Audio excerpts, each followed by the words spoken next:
Joanne encourages everyone to be all that they are designed to be seen, be heard, be known worldwide and with ease. Please welcome me or join me in welcoming Joanne Weiland. Hello, everyone. I appreciate you coming today, and I want to thank Tiffany. I actually think of him as the LinkedIn expert. He's the one that actually introduced me today to Travis and to Jake. So I appreciate it so much, you taking the time to hear about this story that I'm going to tell you. But I was curious, have any of you ever gone to a webinar or a seminar? But actually, this one is before the pandemic, to a live event that was usually more than one day, like a 4-day intensive. Well, the one that we're going to talk about today was a 4-day intensive, and it was called Speak and Grow Rich. And at the Speak and Grow Rich conference, there was over 1,000 people there. It was just buzzy, and everybody was so excited. There was all these different speakers, all these different experts sharing their knowledge on stage with all these thousands of people. And they just were just building up the enthusiasm, the excitement in the room. And it was so interesting to find out that there was 4 people that actually used to work together, were at the same conference down here down in Florida in January. So what happened was some of them would run into each other at the snack bar. A couple of them ran into each other at the ladies' room. That was actually Nancy and Connie. And then they actually, decided, let's all get together, after the last class and see if we can catch up with each other. So they did. They all met in the hotel lobby after that day.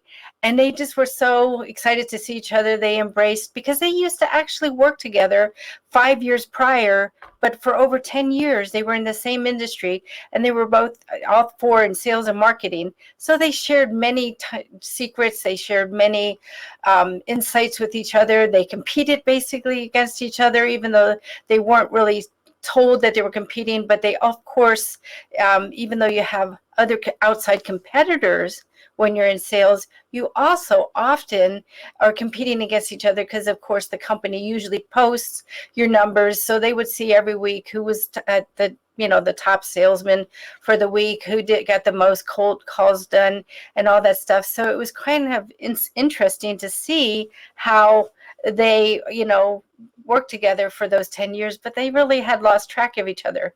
So it turns out that Sam, he moved to St. Louis.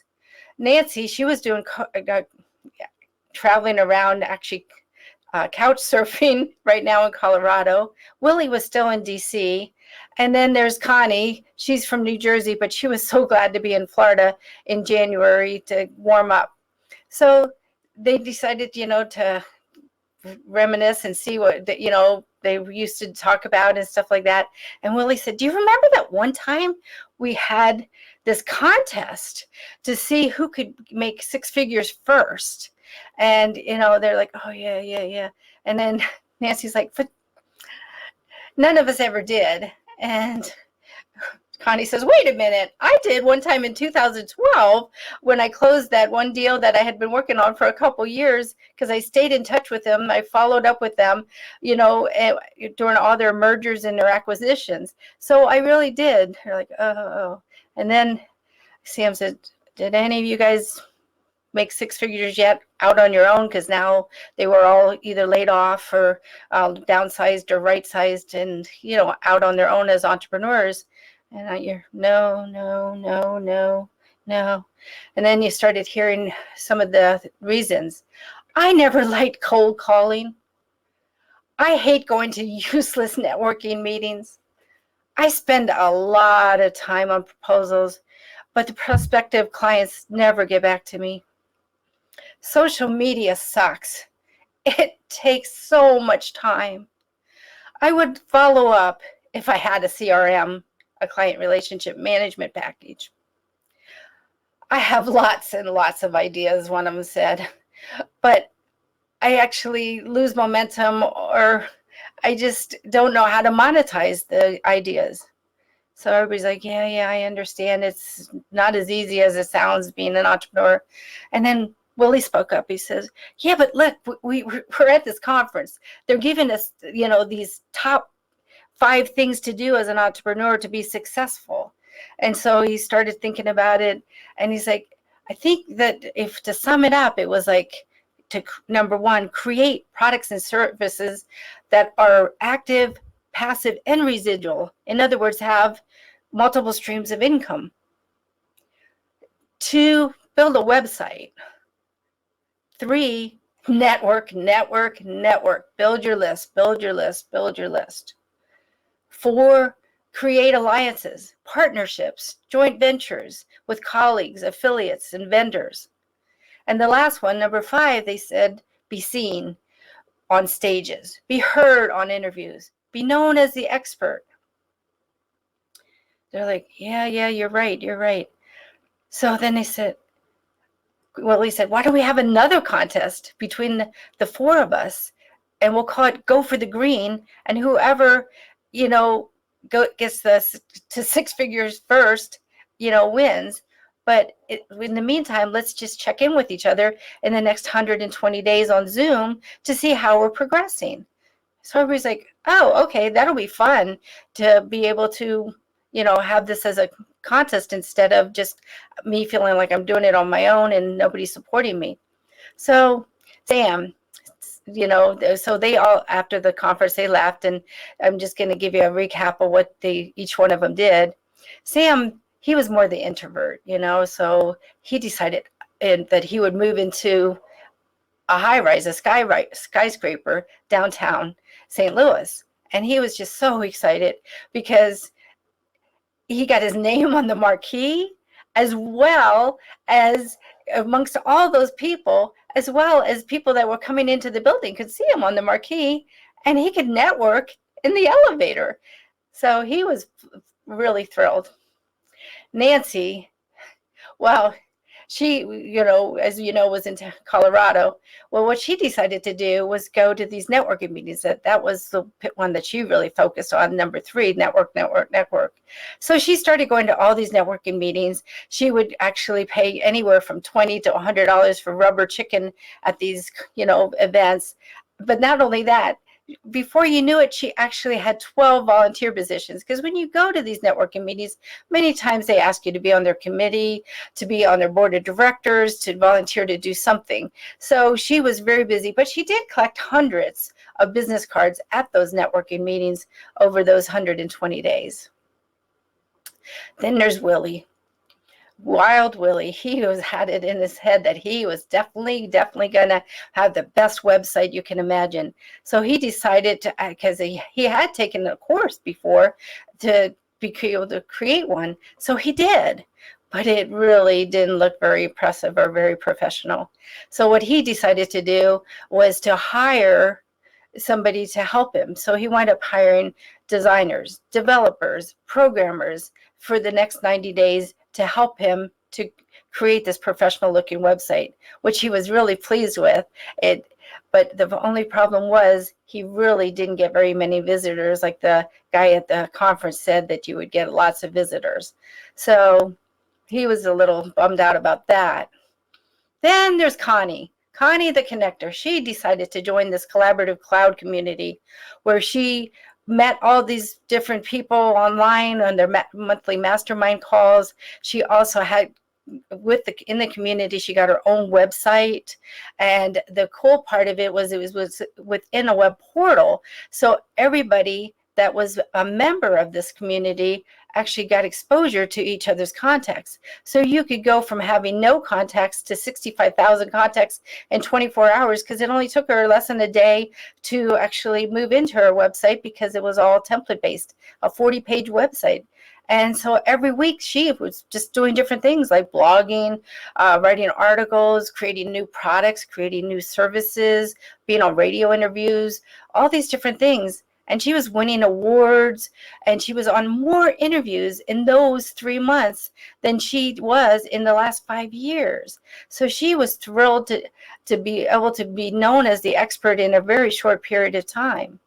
So my question to you is, which one are you focusing on? Because as an entrepreneur, let's face it, it's really not that easy to do all of these things that they recommend that we do to be successful entrepreneurs.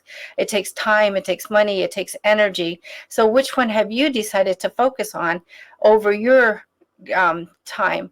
Because of the fact that a lot of this conventional wisdom that we're given at the Speak and Grow Rich conference, can get a little bit intense, to say the least. And most of us entrepreneurs, especially when you work alone and you really don't get to see very many people, it's easy to get depressed. It's easy to get down. And believe me, I have too. So I understand. So it's really nice to be able to share and be open with you of what really happens. Like, for an example, when they told you to, create these products and services, passive, residual, active income. Well, that sounds really easy, but how do you really do it? Well, my suggestion would be that you might not realize it, but you have tons of information that maybe that you even created years ago. Go through your file cabinets, go through your drawers, see what the stuff, all these different ideas you had, and many of them you can either, start by giving it away free, or I would recommend that you create things like tips. Like, a lot of people create books, and I love books myself, but not everybody reads a book anymore. So you could even create the top 10 tips about your area of expertise, and that would be a product. But meaning that coffee with Travis, for an example, and you could charge to talk to those people for 30 minutes, or lunch with Jake. I mean, all these things we don't realize, but you can actually have these as income bearing instead of always being on stage or active. And then the second one, build a website. When I actually said that Willie build that website, I actually did take a 3-month course at a university, and I did create my website, and it really took me like 3 months to do it, and literally it looked like a second grader did it, and I wouldn't have wanted to show it to anybody. But I did pass the course, and I did go out and find developers and designers and programmers to help me make it function and look really good and actually get lots of traffic. So I understand that one, Willie. And number 3, network. Oh, Nancy, I can totally relate. So there's times when I was going to 4 networking meetings a day, breakfast, lunch, dinner, afternoon, snacks, whatever. And because my mentor actually told me, because I used to travel before I did this, and he's like, Joe, you're going to have to get to know who's who in your town, because you don't have a travel budget anymore. So I really didn't know a lot of people where I live because of the fact that I traveled all the time. So I started going to all those networking meetings, and I literally did have 12 volunteer positions at one time. So I don't recommend it, but I would recommend you volunteer somewhere, but not everywhere. And you do get to know a lot more people that way. Like at AGC, you could volunteer. Like, I know Jess loves, working with them and getting speakers and stuff like that. That's, like I said, how Jess Tiffany is the one that introduced me to this opportunity. So I do recommend network, but and also the other thing that with that, make sure it's a group that is right for you, because not every group is right for your type of business or your type of prospects hang out there. So the other thing is the creating the alliances and the partnerships. I would recommend that you actually go where people like-minded are. Maybe like when you join those networking groups or something, find out what products and services other people sell, and you can often be a complementary product and service. So you can both recommend each other, but that doesn't mean that you have to actually do something totally different, selling something that's not in your wheelhouse, and people are like, what are you talking about? So I really recommend that. The last one, be on stages, be heard, and be known as the expert.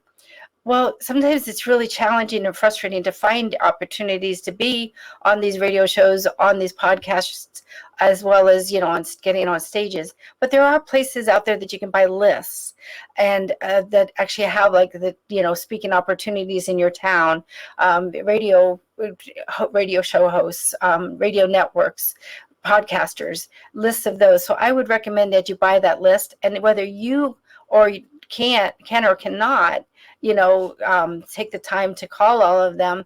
Maybe you can hire a virtual assistant that can be able to do a lot of the research for you to find out which are the ones that you should contact. So I just recommend those things because it really does take a lot of time and effort to do all these things well. So you can always hire people to help you too, because that way you can focus on what you do best, focus on your area of expertise, and love what you do and do what you love. And that makes life so much worth living. And you'll be so glad you did, and you'll be energized and vigorous and just enjoying life. And that's what we're supposed to do instead of dreading it. So I thank you for your time.